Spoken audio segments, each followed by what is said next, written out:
Hello, good evening दोस्तों। कैसे हो सभी?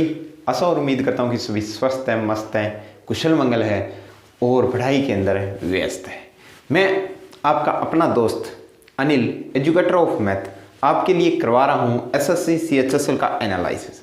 आज जो हम एनालिसिस कर रहे हैं वो 13 अप्रैल को सेकंड शिफ्ट के अंदर आया हुआ है, वो हम ज़बरदस्त एनालिसिस कर रहे हैं। ठीक है दोस्तों, तो प्लीज़ सब्सक्राइब, लाइक और शेयर करना ना भूलें। अपने परिवार स्कॉलर्स जोन पर आपका स्वागत है और इस परिवार का हिस्सा बनिए। तो देखो दोस्तों, जिस प्रकार मैंने 12 अप्रैल की तीनों शिफ्टों की करवा दिए हैं और 13 अप्रैल को फर्स्ट शिफ्ट का एनालिसिस करवा दिया है, ठीक है। तो जो भी मेरे नए साथी देख रहे हैं तो वो प्लीज़ एक सब्सक्राइब की आहुति जरूर डालें, ताकि मेरा कॉन्फिडेंस बढ़ेगा और आपके पास एक परिवार का हिस्सा बनने का मौका मिलेगा। ठीक है दोस्तों, तो भूलिए मत, दबा के लाइक और शेयर कर दीजिए। ठीक है, हम अपने एनालिसिस आज स्टार्ट करते हैं।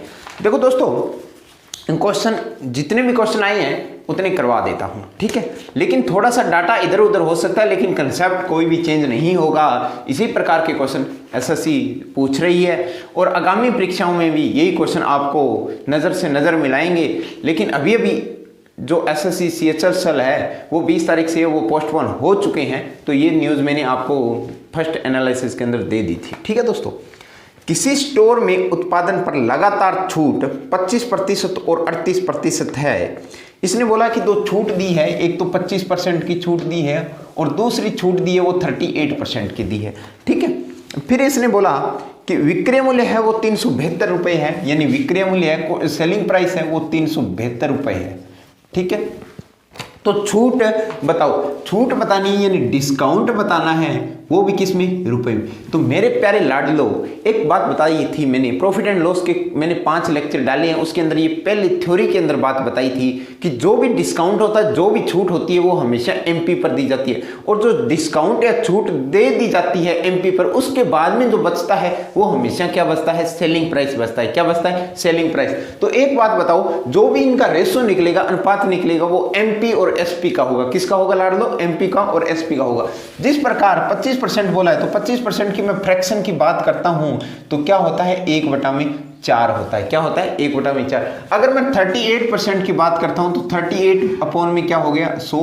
तो ये मेरे पास कितना हो गया? 19/50। कितना हुआ? 19/50। चाहे तो आप इसको ऐसे कर सकते हो, वरना आप क्या करो, इसको 38% है तो इसको 38% भी रख सकते हो। इसको देखो, जिस प्रकार मैंने बता दिया कि कोई चीज़ है 25% की डिस्काउंट हुई है, 4 से क्या हुआ? 1 रुपया कम हुआ है, यानी 4 का 25% क्या होता है? 1 होता है। तो अगर मैं एमपी अगर उसका 4 रुपये था तो एसपी जो सेलिंग प्राइस है वो 1 रुपये कम करके बेचा है, यानी कितने में बेचा होगा? 3 रुपये में बेचा होगा। ठीक है, फिर इसने क्या बोला कि कोई चीज़ 100 रुपये की थी, वो 38 रुपये डिस्काउंट के साथ है, यानी कोई चीज़ 50 रुपये की थी तो वो अब 19 रुपये कम के साथ बेच रहे हैं। ठीक है, समझ में? चाहे तो आप इसको 100 मान लो कि ये 100 रुपये था, अब 38 रुपये कम में बेचेगा तो वो कितने में बेचेगा? 62 रुपये में बेचेगा। कितने रुपये में बेचेगा भाई? 62 में बेचेगा। ठीक है, 100 इंटू 4 किया तो मैंने कितने रुपये आया? 400, और 62 का 3 किया तो 6 3 18, तो ये हो गए 180 और 2 3 6, यानी कितने रुपए हो गए? 186 रुपये हो गए। कितने हो गए? 186 रुपये। अब इसने बोला कि सेलिंग प्राइस है वो 372 रुपये है, यहाँ पर सेलिंग प्राइस कितना आ गया? 186, यानी 186 का मान आपको कितना दे रखा है मेरे प्यारे मित्रों? 372 रुपये दे रखा है। तो 1 का मान मेरे पास कितना आ गया? 2 आ गया। 1 का मान मेरे पास कितना आ गया?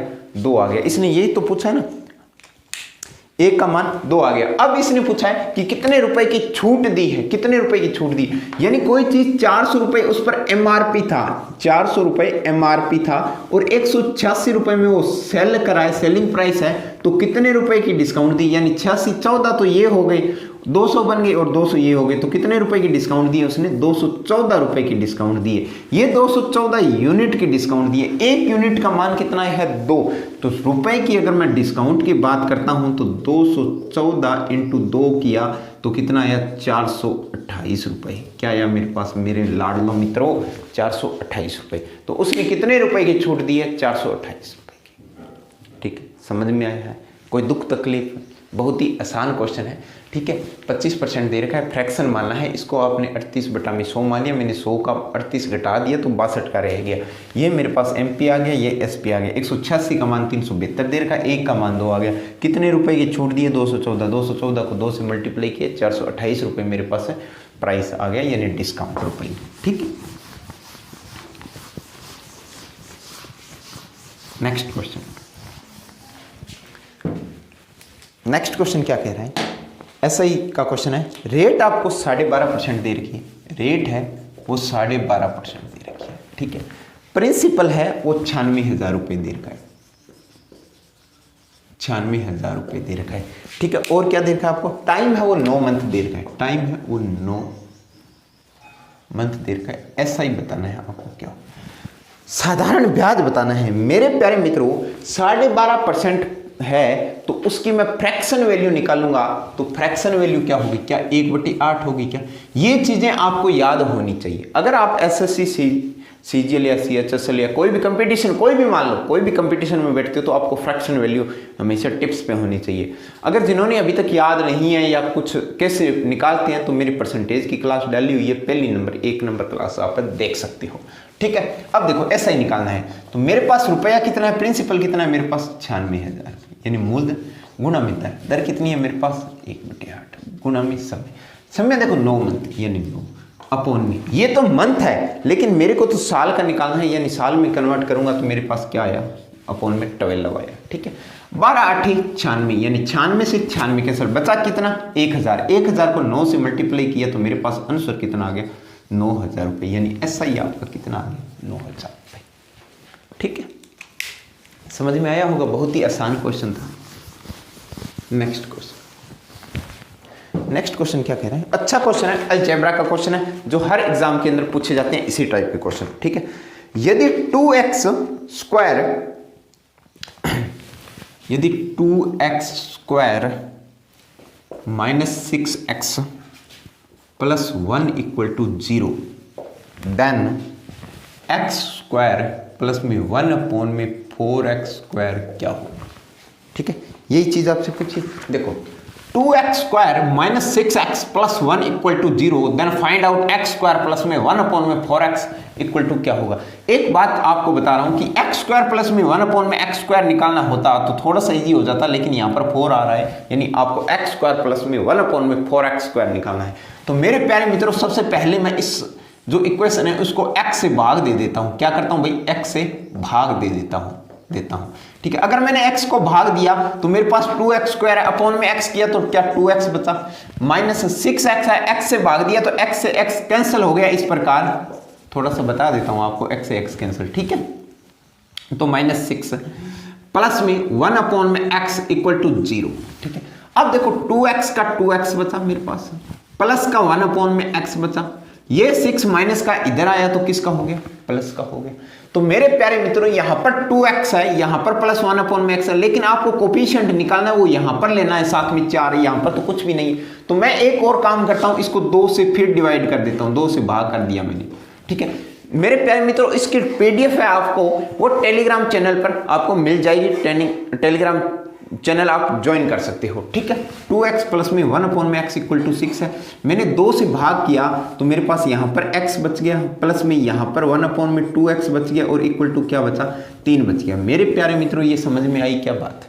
लेकिन x प्लस में 1/x = 3 है और x स्क्वायर प्लस में 1/x स्क्वायर निकालता तो मैं k स्क्वायर -2 कर देता, ठीक है। समझ में आई बात? लेकिन एक बात और बता रहा हूं, यहां पर अलग है कोफिशिएंट, यहां पर अलग कोफिशिएंट है, ठीक है। यहां पर तो 1 है, यहां पर 2 है, तो जो इसका फॉर्मूला बनेगा अगर मैं इसकी स्क्वायर करता हूं तो मेरे पास क्या होता है कि x की स्क्वायर प्लस में 1/4x स्क्वायर, क्या यही चीज बन रही है क्या? मैंने अगर स्क्वायर किया तो अगर x का स्क्वायर किया प्लस में 1/4 आ गया, इसका स्क्वायर किया, इसका x स्क्वायर हो गया, और इधर 3 का स्क्वायर मत कर देना, आप भी 3 का स्क्वायर है, तो इसका फॉर्मूला होता है वो क्या होता है? k² - 2ab होता है। क्या होता है? k² - 2 A B. तो के स्क्वायर का मतलब क्या हुआ 3, 3 का स्क्वायर क्या हुआ 3 का स्क्वायर लिख दिया मैंने, -2 ए बी का ए का मान मेरे पास कितना है 1 और बी का मान कितना है मेरे पास 1/2 है। ठीक है, तो 3 का स्क्वायर कितना हुआ 9, -2 से 2 कैंसिल यानी 1 एकम 1, 9 में से 1 गया 8। तो मेरे पास प्यारे मित्रों आंसर कितना आ जाएगा 8 आंसर आ जाएगा। आंसर कितना आ जाएगा 8 आ जाएगा। क्या समझ में आया है? बहुत ही अच्छा क्वेश्चन है अलजेब्रा का। जब मैं आपको अलजेब्रा एडवांस मैथ स्टार्ट कराऊंगा तब पूरे डिटेल से आपको ऐसी बात नहीं है कि नहीं समझाऊंगा, पूरे डिटेल और फुल कंसेप्ट के साथ आपको समझाऊंगा। ठीक है, मेरे पढ़ाने का तरीका आप समझ गए होंगे कि आराम से चलेंगे, 0 लेवल से चलेंगे और जरूर आपको हाई लेवल तक लेके चलेंगे। ठीक है, तो ये क्वेश्चन पूछा गया था एग्जाम के अंदर। ठीक है, नेक्स्ट क्वेश्चन देखो, नेक्स्ट क्वेश्चन क्या कह रहा है 3u प्लस में 2v इक्वल टू 7 और uv इक्वल टू 2। तो 3u माइनस 2v आपसे पूछा है। देखो 3u प्लस में 2v इक्वल टू 7 है, 3u माइनस 2v आपसे पूछा है और uv इंटू आपको क्या दे रहा है 2। अगर मैं इसको a मान लेता हूं और इसको मैं b मान लेता हूं तो आपको कहने का तात्पर्य क्या यही है क्या a प्लस में b आपको 7 दे रखा है और a माइनस b आपको निकालना है, यही चीज़ दे रखी है, हाँ या ना। अगर मैं बात करता हूं अब देखो a माइनस b की बात करता हूं, ठीक है, क्योंकि a माइनस बी निकालना है आपको। अगर a माइनस बी का निकालना है तो मेरे पास होता है अंडरूट है a प्लस में b की होल स्क्वायर माइनस 4ab। समझ में आया क्या? इसका फॉर्मूला होता है कि 4ab। अब देखो दोस्तों, अगर मैं a प्लस में b की होल स्क्वायर माइनस 4ab निकालूं तो मेरे पास अंडरूट का अंडरूट, a प्लस में b क्या है मेरे पास 7 यानी 7 का स्क्वायर माइनस 4 का 4। a का मान मेरे पास क्या है मैंने 3u माना है तो 3u हो गया और b का मान मैंने 2v माना है तो 2v हो गया। इतनी बात समझ में आई है? हाँ या ना? कमेंट के अंदर जरूर बताइए, जहां भी क्लासेस देख रहे हो आप हाँ या ना का वहां पे जवाब दिया करो, मेरे को सेकंड से लिख के आपको मेरे को जवाब दिया करो भी हाँ समझ में आ रहा है सर। ठीक है दोस्तों, आपसे ये गुजारिश है। ठीक है, अब देखो 7 का स्क्वायर मेरे पास क्या हुआ 49 हुआ, माइनस 4 थी 12, 12 दूना 24, u इंटू वी बच गया ना, अरे हाँ या ना, ऐसे बचा ना u इंटू वी, लेकिन u इंटू वी आपको मान दे रखा है कितना है 2 है तो मैंने 2 यहाँ पर पुट कर दिया अंडरूट। ठीक है, 49 का 49, 24 दूना 48, अंडरूट का अंडरूट, 49 में से 48 गया मेरे प्यारे मित्रों, क्या बचा 1 बचा, क्या बचा 1 और 1 का अंडरूट क्या होता है 1 ही तो होता है। तो इसका आंसर कितना आ गया 1, यानी इसका मान कितना आ गया आपको 1 आ गया, यानी 1 आ गया, सबका मालिक 1 है। ठीक है, समझ में आया हो? ठीक है, कोई दुख तकलीफ तो नहीं होगी ना? ठीक है,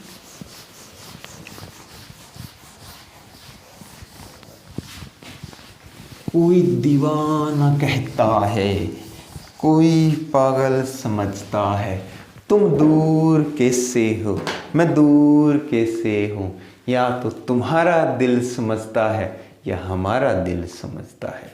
ठीक है, पढ़ते रहिए, ठीक है, आगे बढ़ते रहिए। ठीक है, देखो दोस्तों, एक आपको बोला है कि त्रिभुज P Q R is a in subscribed in a circle, then angle Q is 70 degree and QR is 55 degree, PT perpendicular to QR, PQ को आगे बढ़ाकर QR को O पर कितने एंगल TPU पे बनता है? भाई ये क्वेश्चन है, डायग्राम से समझा देता हूं आपको। ये कोई सर्किल है, इसने बोला है कि सर्किल के अंदर एक त्रिभुज है, ये लो त्रिभुज, त्रिभुज है आपको PQR, PQR। इसने बोला है एंगल Q है वो 70 डिग्री का है, एंगल Q है वो 70 डिग्री का है, यहां पर लिख देता हूं मैं 70 डिग्री। ठीक है, QR है वो 55 डिग्री का है, यानी ये कितना है 55 डिग्री है। समझ में साफ तो दिखाई दे रहा है ना? ये भी कोई दिक्कत हो ना तो बता देना भी, थोड़ा जूम करके लिखूं या कैसे लिखूं दोस्तों। ठीक है, फिर इसने बोला है कि PT है वो परपेंडिकुलर है QR पे, PT परपेंडिकुलर है QR पे, ये लो PT मैंने डाल दिया भाई यहां पर। ठीक है, परपेंडिकुलर थोड़ा सा इधर ही आएगा 70 डिग्री की तरफ, बड़े एंगल की तरफ आता है। ये PT हो गया, ये परपेंडिकुलर है तो यानी ये 90 डिग्री का है, ये भी 90 डिग्री का है, यानी ये भी त्रिभुज आपकी PTQ है, ये वो है समकोण त्रिभुज, और ये भी आपकी क्या है, समकोण त्रिभुज। फिर इसने बोला है कि PQ, क्या बोल दिया भाई, PQ, ठीक है, को आगे बढ़ाकर QR पर O को QR, ठीक है, इसने बोला कि PO पर कितने एंगल, TPU बताना है, TPU, यानी ये एंगल है आपका कोई O पर बढ़ाता है, यानी PO है, ये PO है, इसको PO है मान लिया, ठीक है, इसको O को आगे बढ़ाते हैं, O को आगे बढ़ाते हैं और QR पे बढ़ाते हैं, और कहाँ बढ़ाते हैं, U तक बढ़ा देते हैं, U तक बढ़ा देते हैं। तो आपसे पूछा है कि बताओ TPU एंगल बताओ, यानी TPU बताओ, ये एंगल आपको बताना है मेरे प्यारे दोस्तों, ये बताना है। सबसे पहला तो इसका अगर TPU ये एंगल बताना है और ये आपका परपेंडिकुलर डाले, तो आपका सबसे शॉर्ट मेथड आपको बता रहा हूँ, इन दोनों का जो एंगल का अंतर आएगा ना, वो ही एंगल होगा, यानी आपका एंगल TPU है वो होगा 70 डिग्री माइनस 55 डिग्री, यानी कितना हुआ, 60 10 70 यानी 15 डिग्री। एंगल कितना हो गया मेरे पास, 15 डिग्री, तो ये मेरे पास एंगल कितना आएगा, 15 डिग्री। आंसर आ जाएगा। मात्र 2 सेकंड का क्वेश्चन है, अगर आपको थ्योरम याद है तो, ठीक है। लेकिन अगर आप फिर भी करना चाहते हो तो एक बात देखो, इसको देखो आप, अगर मैं इसको यहाँ से ऐसे मिला लेता हूँ, इसको कहाँ से मिला लेते हैं, मान लो ये चीज़ इसको ऐसे मिला लेते हैं, ठीक है, ये मिला लिया मैंने। अगर ये चीज़ मिला लिया तो ये मेरे पास 70 डिग्री है, तो ये मेरे पास एंगल कितना आ जाएगा, क्या 140 डिग्री आ जाएगा, हाँ या ना, ठीक है। ये अगर मेरे पास 140 डिग्री आ गया तो मेरे पास देखो इस त्रिभुज के अंदर देखो इतनी त्रिभुज में ये 140 है, तो पीछे एंगल 40 बचेगा, 40 बचेगा, तो ये जितना एंगल है इतना वो कितने डिग्री का आ गया, क्या 20 डिग्री का आ गया, और ये एंगल मेरे पास कितना आ गया, 20 डिग्री का। क्यों आया, क्योंकि समान है, क्योंकि ये भी रेडियस है और ये भी रेडियस है। दूसरा मेथड बता रहा हूँ आपको, ठीक है, ये भी रेडियस है, ये भी रेडियस है, ये 20 डिग्री का, ये 20 डिग्री का। अब देखो दोस्तों, अगर मैं बात करता हूँ इस 20 डिग्री की, तो अब अगर आपको ये 20 डिग्री का दे रखा है, ये 70 डिग्री है, तो आपको कंफर्म होगा ना ये भी 35 डिग्री का मान होगा, क्योंकि इस त्रिभुज के अंदर देखो, इस त्रिभुज के अंदर इतने में, ठीक है, ये क्या है, एक ट्राइंगल है, राइट एंगल ट्राइंगल है, तो ये मेरे पास 90 डिग्री का है, और ये मेरे पास इतना एंगल अगर 20 है, तो सॉरी कंप्लीट ये एंगल मान लिया मैंने, ये 20 है, तो ये क्या इतना 35 डिग्री का बच गया, हाँ या ना। अगर ये 35 डिग्री का बच गया तो आप देखो भी ये एंगल भी सारा का सारा कंप्लीट 35 डिग्री का होगा ना, अरे हाँ या ना। अगर ये कंप्लीट 35 डिग्री का होगा और इतना 20 डिग्री का, तो ये पीछे कितना बचेगा, 15 डिग्री का बचेगा। आप ऐसे भी कर सकते हो, लेकिन ऐसे क्या होता है, थोड़ा सा टफ होगा, थोड़ा सा प्रॉपर्टी ज़्यादा लगानी पड़ेगी। देखो दोस्तों, क्या होता है कि इनमें ज्योमेट्री वगैरह में जो होते हैं, तो आपको बता देता हूं कि एंगल होते हैं, वो एंगल ना चाहते हुए भी एंगल अलग से निकालने पड़ती है। एंगल ये निकालना पड़ा था, लेकिन आपको ये एंगल भी निकालना पड़ेगा, ये एंगल भी निकालना पड़ेगा, ये एंगल भी निकालना पड़ेगा, यानी ना चाहते हुए भी एक्स्ट्रा एंगल निकालने पड़ती हैं। वही बात है, अगर आपकी है तो उसकी सहेली को पिज्जा और बर्गर तो खिलाने पड़ेंगे एक्स्ट्रा, ठीक है। वही बात है, एक्स्ट्रा पिज्जा और बर्गर खिलाने ही पड़ेंगे उनकी सहेली को। तो आपको उनकी सहेली है ये मान लो, तो उनके एंगल्स तो आपको निकालने पड़ेंगे ही पड़ेंगे, ठीक है। तब आप, वरना आप डायरेक्ट प्रॉपर्टी से कर सकते हो, इनका ये 70 डिग्री, ये 55 डिग्री, इन दोनों का अंतर आएगा, वो ही ये एंगल होगा, तो आपको 15 डिग्री आ जाएगा, ठीक है। अब देखो नेक्स्ट,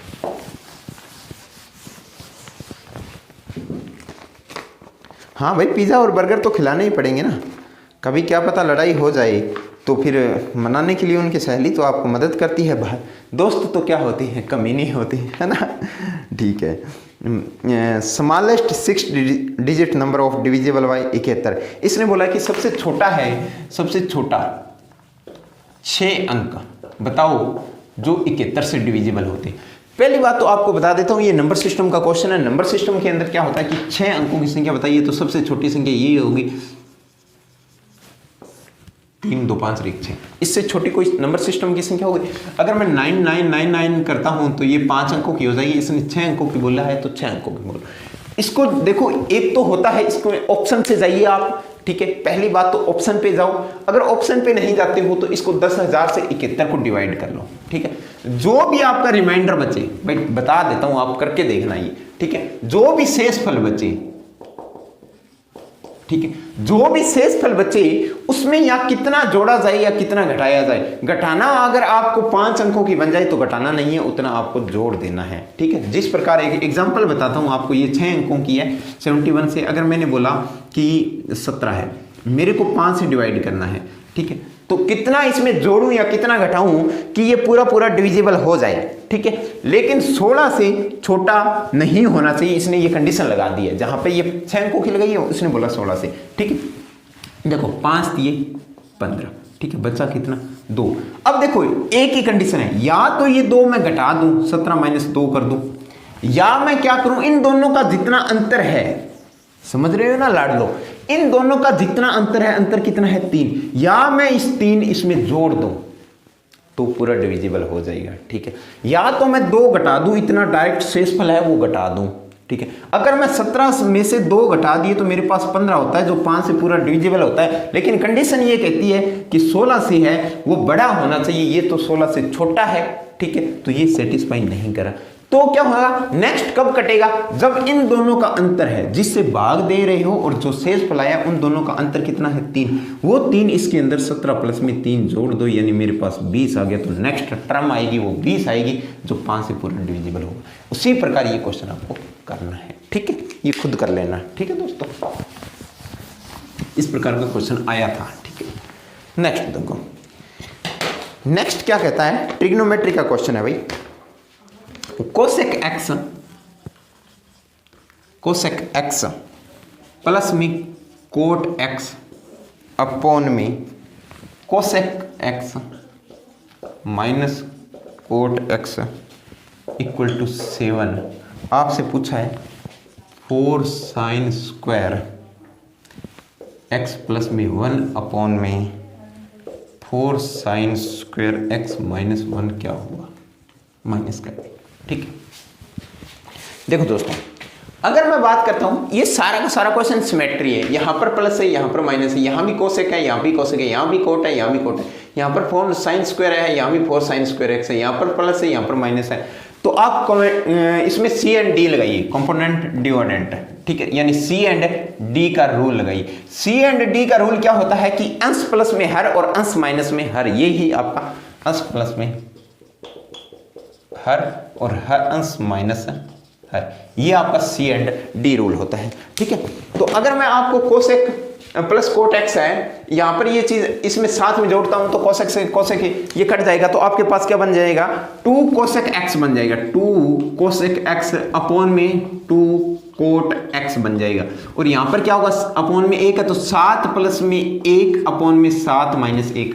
मेरे प्यारे मित्रों, चाहे आप इसको डायरेक्ट लिख सकते हो, यहां पर कोसेक आएगा, यहां पर कोट आएगा, नीचे अपॉन में कोट आएगा, ठीक है। 2 से 2 क्या हो सकता है, कैंसिल हो गया, तो इसको लिखने की कोई जरूरत नहीं है। तो मेरे पास क्या बन गया दोस्तों, यहां पर लिख देता हूं 7 1 8, 8 बटा में 8 अपॉन में 7 में से 1 गया 6, तो 2 चौके 8 और 2 3 6, तो 4 बटा में 3 बन गया, ठीक है। अब देखो मैं आपको बताता हूँ, कोसेक एक्स है तो कोसेक एक्स को क्या मेरे प्यारे मित्रों 1 अपॉन में साइन एक्स लिख सकते हो ना, हाँ या ना, कोई दुख तकलीफ नहीं है ना, क्योंकि उल्टा होता है, ठीक है। कोट एक्स को क्या लिख सकते हो, कोस एक्स अपॉन में साइन एक्स लिख सकते हो, ठीक है, इक्वल टू क्या हुआ 4 बटा 3।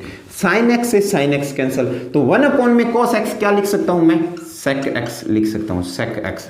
सेक एक्स मतलब क्या हुआ 4 बटा में 3, ठीक है। अब देखो पंडित बद्री प्रसाद, अच्छा क्वेश्चन है, थोड़ा सा लॉन्ग है। पंडित बद्री प्रसाद हर हर बोल, साइन होता है, ये साइन होता है, ये कोस होता है, ये टेन होता है। साइन कोस टेन, जो साइन होता है वो कोस का उल्टा होता है, जो कोस होता है वो सेक का, और साइन कोस टेन होता है वो कोट का। तो ये मेरे पास होगा, ये होगा एच अपॉन में बी।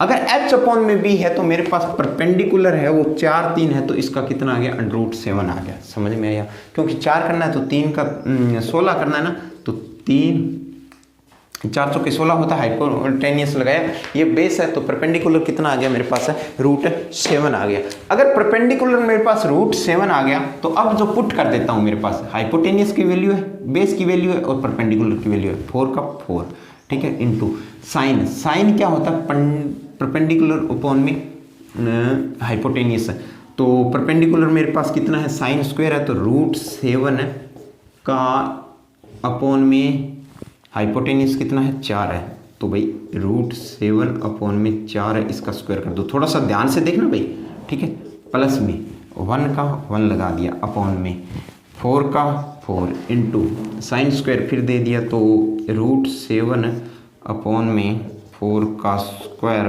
प्लस -1, ठीक है, ये चीज़ पूछिए। दिखाई तो दे रहा ना, ज़्यादा नीचे तो नहीं लिख रहा, चलो यहाँ पे लिख देता हूँ। 4 का 4 इंटू √7 का स्क्वायर किया 7 आया, अपॉन में 4 का स्क्वायर किया 16 आया, प्लस में 1 अपॉन में 4 का 4 √7 का 7 और 4 चौके 16 हो गया माइनस का 1। कोई गलती तो नहीं हो रही है ना, ठीक है, 4 चौके 16, ठीक है, यानी 7/4 प्लस में 1 अपॉन में 4 चौके 16 7/4 माइनस 1, ठीक है, तो ये मेरे पास 7 4 4 एकम 4 7 और 4 11 11/4 अपॉन में 4 एकम 4 7 में से 4 गया 3/4 4 से 4 कैंसिल, आंसर कितना आ गया 11/3। यही आपका ऑप्शन के अंदर आंसर था, ठीक है भाई।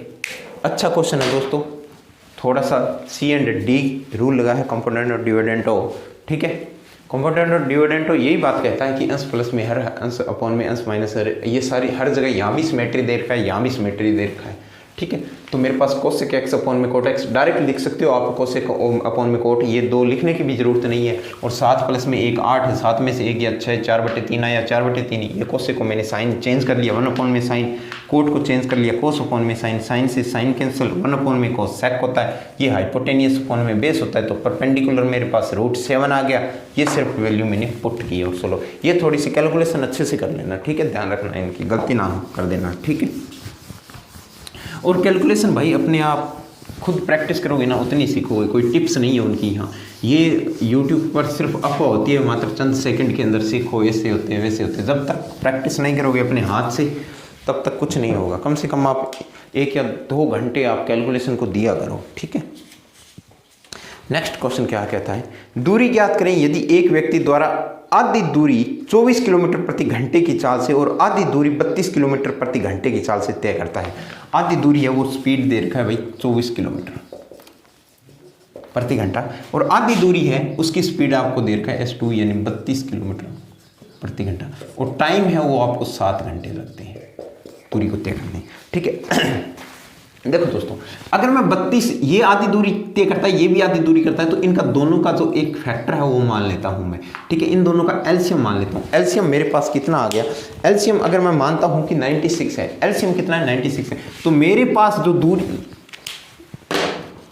दूरी है मेरे पास है वो 96 किलोमीटर हो गई, आधी दूरी है वो 96 किलोमीटर हो गई, समझ में आया, ठीक है। अगर आधी दूरी मेरे पास 96 किलोमीटर है, ये 24 किलोमीटर प्रति घंटे की चाल से तय करता है, तो मेरे पास कितना समय लगेगा, यानी 96 अपॉन में 24, तो 24 चौका 96, तो इसको कितने घंटे लगेंगे भाई 4 घंटे, ठीक है। और इसको कितने लगेंगे 96 है और 32 की स्पीड से जाता है तो 32 या 96 यानी 3 घंटे लगेंगे, तो टोटल कितने घंटे लगे 4 और 3 7, 4 प्लस में 7 घंटे, 7 घंटे। और क्वेश्चन क्या कह रहा है अभी 7 घंटे, यानी ये भी 7 घंटे, क्वेश्चन भी 7 घंटे का कह रहा है, तो दोनों को इक्वल कर दो, यानी 7 = 7, तो 1 यूनिट का मान कितना आ गया 1 आ गया, तो 1 यूनिट का मान 1 आया, तो वो डिस्टेंस आपकी कितनी है 96 किलोमीटर है।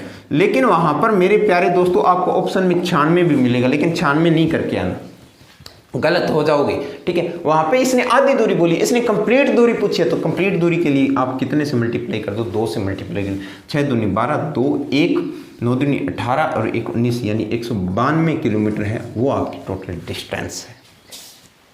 समझ में आया क्या, टोटल डिस्टेंस है वो 192 किलोमीटर है। आपसे आधी दूरी पूछते 96 हो जाता, ठीक है। कोई दिक्कत, कोई दुख तकलीफ, यहां पर ऑप्शन में 96 मिलेगा, लेकिन नहीं करके आना, ठीक है, गलत हो जाओगे।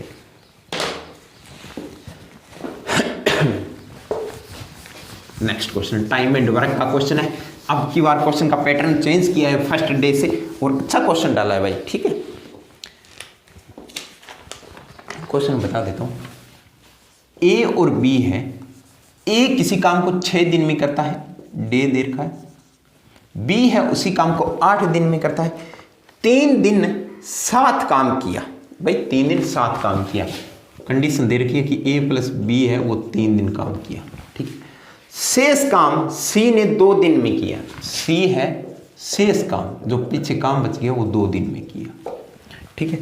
तो बी और सी, तो बी प्लस में सी उस काम का 3/4 काम का 3/4 काम कितने दिन में करेंगे, डेज पूछा है, ये क्वेश्चन पूछा है, ठीक है। देखो दोस्तों, ए 6 दिन में करता है, बी 8 दिन में करता है, ठीक है। अगर मैं टोटल इनका एलसीएम ले लेता हूं, जो एलसीएम होता है ना मेरे लाडलो, वही तो आपका क्या होता है, कुल काम होता है, वही आपका क्या होता है, कुल काम होता है। दोस्तों समझ में आ रहा है ना मित्रों, ठीक है। एलसीएम होता है वही टोटल काम। एलसीएम कितना है यार, 24, ठीक है। 8 दिए 24 और 6 चौके 24, यानी ये मेरे पास आई है, ये एफिशिएंसी आई है, समझे में। यानी मेरे को 24 पौधे लगाने हैं। अगर मेरे को 24 पौधे लगाने हैं, मैं 6 दिनों के अंदर लगाता हूं, तो एक दिन में मेरे पास क्षमता कितनी आएगी, 4 की आएगी। तो मेरी क्षमता कितनी है, 4 की। अगर 24 पौधे लगाने हैं, आप 8 दिन में लगाते हो, तो एक दिन की क्षमता कितनी है, 3 आई, ठीक है। इसने बोला कि ए और बी दोनों मिलकर 3 दिन काम किए। एक दिन में ए प्लस में बी, एक दिन का, एक दिन की बात करता हूं तो 4 और 3 कितने हो गए, 7 हो गए। यानी एक दिन में वो 7 पौधे लगाते हैं। कितने पौधे लगाते हैं भाई, 7 पौधे लगाते हैं। मित्रों समझ में आ रहा है ना, एक दिन में 7 पौधे लगाते हैं, तो 3 दिन में कितने पौधे लगाएंगे, 7 या 21, यानी 3 दिन में कितने लगाएंगे, तो 7 गुना में 3 यानी 21। लगाने कितने थे, 24। शेष कितना बच गया भाई, शेष काम बच गया 3, शेष काम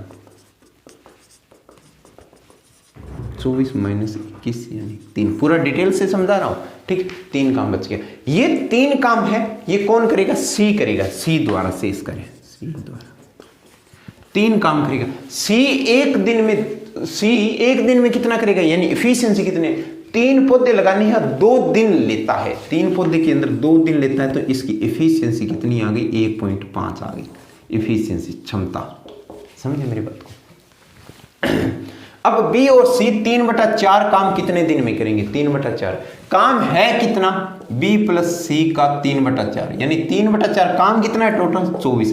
तो 24 6 चौके 24 यानी 6 3 18, यानी 18 पौधे वो कितने दिन में लगाएंगे, बी और सी। बी एक दिन में कितना लगाता है भाई, बी 3 लगाता है। सी कितना लगाता है, एक दिन के अंदर 1.5 लगाता है। तो इनकी टोटल एफिशिएंसी कितनी आ गई, 4.5। लगाने कितने हैं, 18। तो 18 अपॉन में 4.5, तो मेरे पास आंसर कितना आ जाएगा इसका, 45 दूना 90, 45 हो गया 108। आंसर कितना आ गया, 8 डेज आएगा। वरना आप ऐसे कर लो, इंटू 10 कर दो, पॉइंट हटा दिया, 5 दूना 10, 9 5 45, 9 दूनी 18, 2 दूनी 4। आंसर कितना आ जाएगा, 4 आ जाएगा। आंसर कितना आ जाएगा, 4 आ जाएगा, ठीक है। समझ में आया हो। अगर समझ में नहीं आया तो वीडियो पॉज करिए और इस क्वेश्चन को दोबारा देखिए, ठीक है। बहुत ही अच्छा क्वेश्चन है ये, ठीक है। नेक्स्ट क्वेश्चन, इसने बोला है कि रोम्बस का पेरीमीटर यानी समचतुर्भुज का परिमाप है वो 148 है। रोम्बस का पेरीमीटर है वो 148 है। अगर परिमाप 148 है और डायगोनल 24 है, यानी डायगोनल है, विकर्ण है वो 24 है, ठीक है। और एरिया आपको निकालना है, एरिया आपको निकालना है। मेरे प्यारे मित्रों देखो, कोई समचतुर्भुज है ऐसे, ठीक है। इसका आपको डायगोनल 24 दे रखा है, एरिया आपको निकालना है, पेरीमीटर है वो 148 है। अगर पेरीमीटर 148 है तो मेरे पास परिमाप होता है 4a होता है, यानी 4a का मान आपको दे रखा है 148, तो a का मान कितना आ गया 37, यानी भुजा की लंबाई कितनी आ गई मेरे पास, 37 आ गई। अगर भुजा की लंबाई मेरे पास 37 आ गई, तो मेरे पास अगर मैं 37 आ गई, तो देखो भाई ऐसे है,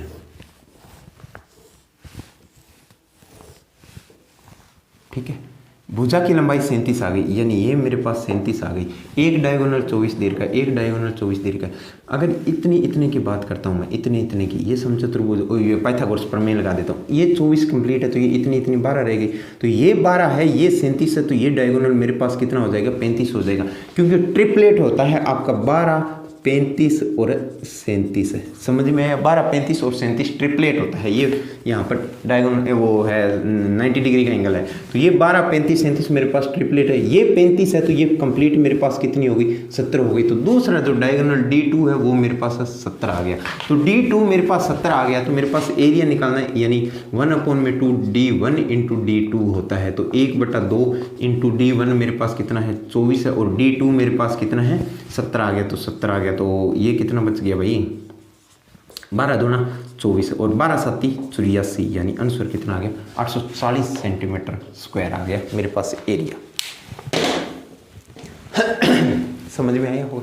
ठीक है, ये यहाँ पर 37 आ गया, ये 37 आ गया, ये मेरे पास 24 दे रखा है, तो ये जो इतना है हाफ है, ये 12 हो गया। तो अब 12 37 ये कितना हो जाएगा मेरे पास, 35 हो जाएगा। मैंने ट्रिपलेट लगा दिया, ये 35 है, ये भी कितना हो जाएगा, 35, यानी टोटल डायगोनल कितना हो गया, 70। तो 1/2 D1 इंटू D2 यानी 24 इंटू 70 कर दिया और 2 से भाग कर दिया। ठीक है, ठीक है, कोई दुख तकलीफ नहीं है ना? ठीक है, अपने होते कोई दुख तकलीफ नहीं होगी। ठीक है, देखो नेक्स्ट क्वेश्चन है, वो बिल्कुल ही हलवा क्वेश्चन है।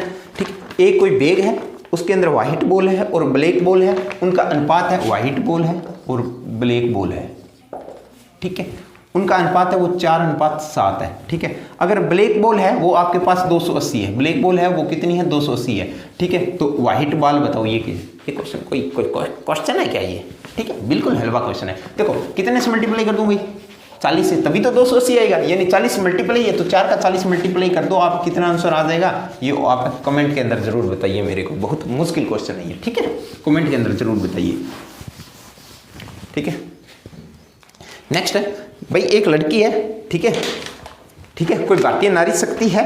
ठीक है, वो 35% खर्च करती है और 20% खर्च करती है और 5250 रुपये बचा लेती है, आय बताओ। ठीक है भाई, कोई 35% खर्च करती है और कहीं 20% भी खर्च करती है। ठीक है, ये भी खर्च है और ये भी खर्च है, तो अगर मैं टोटल खर्च की बात करता हूँ तो 55% करती होगी। अरे हाँ है ना, 55% खर्च करती है तो बचत कितनी करती होगी, 45% बचत करती होगी। 45% क्योंकि टोटल आय है उसकी 100% है, तो 45% ये क्या है, उसकी बचत है। ठीक है, इसने बोला है कि बचत है वो 5250 रुपये, 45% का मान आपको 5250 रुपये दे रखा है। ठीक है, तो 1% का मान कितना आ जाएगा, 5250 अपॉन 45। अरे पूरा तो नहीं कट रहा है ना, यह कट रहा है। ठीक है, आपको 100% का मान निकालना तो इंटू क्या कर दो, 100 कर दो, और इसको जो भी आंसर आए इसको सोल्व करके आप मेरे को कमेंट के अंदर बता दो। सिर्फ आंसर निकालना है और कुछ नहीं करना, कैलकुलेशन करनी है ना। ठीक है, यानी 5 से काट दिया, 9 पंजे 45, 20 पंजे 100 हो गया। ठीक है, 9 3 27, 9 पंजे 45, बच गया 7 75 है, 8 दिन 72, 3 30 है, 9 3 27, यानी पॉइंटों में आएगा जो भी आएगा। ठीक है, आंसर निकाल लेना भाई, ये वैल्यू पता नहीं ये है या कुछ और है, इसी प्रकार का क्वेश्चन आया था। ठीक है दोस्तों, नेक्स्ट क्वेश्चन आसान क्वेश्चन है बिल्कुल भी। ठीक है, कर लेना दोस्तों। ठीक है, बता देना कम आंसर। ठीक है, एक कोई पाइथागोरस प्रमेय है भाई। ठीक है, ये लो पाइथागोरस प्रमेय मैंने बना दिया। ठीक है, समकोण त्रिभुज बना दिया, पाइथागोरस लगाना है। इसने बोला था कि ये 15√3 है, ये 15√3 है। भाई पाइथागोरस में से मेरे को बहुत मोहब्बत है। क्यों है? क्योंकि जब मैं 11th में होता था ना, तो सरकारी स्कूल के अंदर मॉडल बनाने होते हैं ना, तो मैंने पाइथागोरस प्रमेय पे मॉडल बनाया था एक। ठीक है, और मेरा यहाँ पर स्कूल सत्र पे भी सिलेक्ट हो गया था। मैंने क्या बनाया था, चुंबक से बनाया था, इस प्रकार भी यहाँ से उठा लो, यहाँ से, विष्णु सर की गाइडेंस में। ठीक है, और बहुत अच्छे अध्यापक थे विष्णु सर। ठीक है, और उन्होंने मेरे को ये मॉडल के लिए बताया था कि आप अनिल बनाइए, और मेरे को बहुत डर लगता था तब मैथ से, लेकिन उन्होंने बताया भी हाँ आप में कॉन्फिडेंस है, आप बना सकते हो। ठीक है, तो वो बनाया था।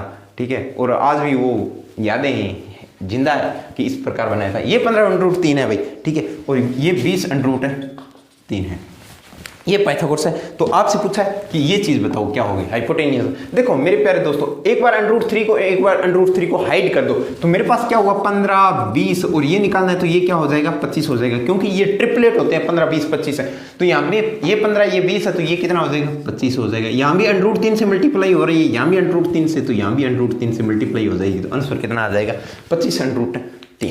ठीक है, आज का एनालिसिस यहीं समाप्त होता है। इतने ही क्वेश्चन आए थे, तो मैं नेक्स्ट एनालिसिस लेके आऊँगा कल। तो तब तक आप पढ़ते रहिए, मस्त रहिए, स्वस्थ रहिए। बाय बाय, टेक केयर, जय हिंद, जय भारत। मैं अपनी वाणी को यहीं विश्राम देता हूँगा, लेकिन एक बात है, प्लीज़ मत भूलिए, ठीक है? ओके।